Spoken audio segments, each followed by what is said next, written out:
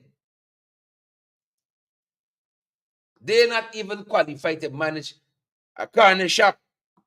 They give corner shop a bad name. They give bottom house shop a bad name. But this will happen when you get into friends, family, and favorites. Nobody can tell nobody, you're wrong. You're doing it wrong. Who was the contractor that signed off on it? That's what you want. Who was the engineer that signed off on it? And now they say they're doing it back to the specification. The standard. It was supposed to be done at. Who paying for that? You know how much you could have feed. You know investments in people's lives you could have made there. Projects, other things that could have been done with $96 million. We getting anywhere? Wilma Grant, Seymour Williams, Joyce Prince. I don't know it all. Maybe you got a different perspective. Some folks have full tricks. Catfish boys know how to make money. Money have to make. And it comments, Patricia, Shireen Bain said the management is poor. Nancy thinks so. Sharon McCure said I can't even manage a hot pen. True story that. True story that. David Collins said, the light one, so true. Well, I didn't see what the light one said. So true. You know? So true. My God. The light one said we need a day of reflections. It's true. It's very reflecting on hope it's good things. Vesta Hardy, Edward Brooms, Wilma Grant. Wilma said the teachers could have gotten that money. And Sheila Boyd Child, of course. Pim. Money have to make. No tricks, no living, says Lakshman Aziz. Troy Fraser says if big fish is big fish and small fish. Yeah. We're in a bad way. We are in a bad way. And good folks, right? Like I said, reading wrong. Apologies. Read right for me.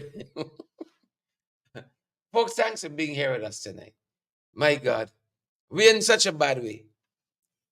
Something else I wanted to tell you guys. I'm just so incensed by this madness. Pack of madness. Dear friends, thanks for being here with us all week long. We missed a program or two, I think. We were in Bath Settlement. Had to miss a program for that. And then something else may have come in the way. We don't be sitting down twiddling with our thumbs, playing footsie, would see any place for anybody. Once we're not near folks, we're there procuring valid, credible information. That's going to do it for us at this end. Jack Powers, I didn't see you on the live. I see you there. Have a great, right? Have a great Heaven faithful like you see the eclipse. David Papin, ringing the bell one time for David.